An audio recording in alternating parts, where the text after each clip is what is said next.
I have questions for you, Andrew Raycroft, and we need answers right now. We're calling this segment Rest for the Weary because it'll be 10 days off by the time the Bees suit up for Game 1 in the Stanley Cup Final. It's like old Rose in the Titanic. It's been 84 years.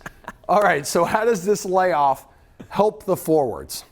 Forwards, they're going to, obviously they get some time. You need a little bit of time. I think for the forward group, it's going to be an important 10 days of working hard, keeping their rhythm, communicating.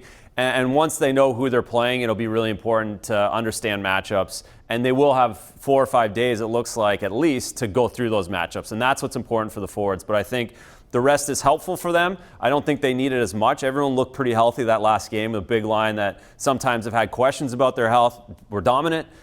So health-wise, they all look pretty good, but they're just going to work on their matchups and who they're going to be up against coming. We know Game 1 is going to be Monday, Memorial Day, May 27th. But right now, not knowing who the competition is going to be, how much more difficult does that make it for coach and the guys?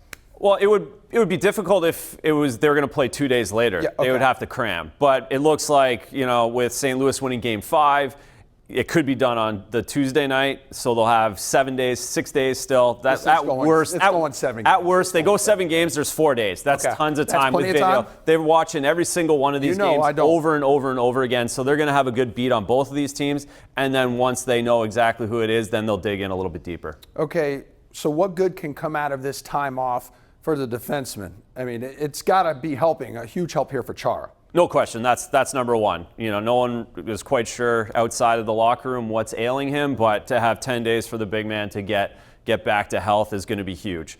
And also, those guys have played a lot of minutes the last 3 or 4 games, with McAvoy being suspended Game 1. Guys like Carlo, Grizzlick, Krug played a lot of minutes. So for them, I think this rest is going to be really beneficial, and I think that gets them a little fresher come finals time. Does the rest, is it a big difference between the forwards and the defensemen here? Are they all kind of just doing the same thing?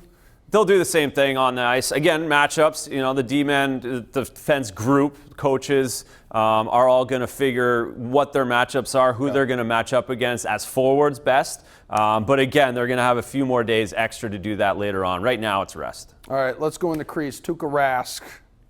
This has got to be a good thing for him, right? Or how concerned are we with rust? We're not concerned with rust. There's going to be rust. It's just the way it is. For any goalie to not play for 13 days, you can ask any backup in the NHL. It's not the ideal scenario to have 10, 11 days off. That being said, Tuukka's going to have goalie school for 7 days.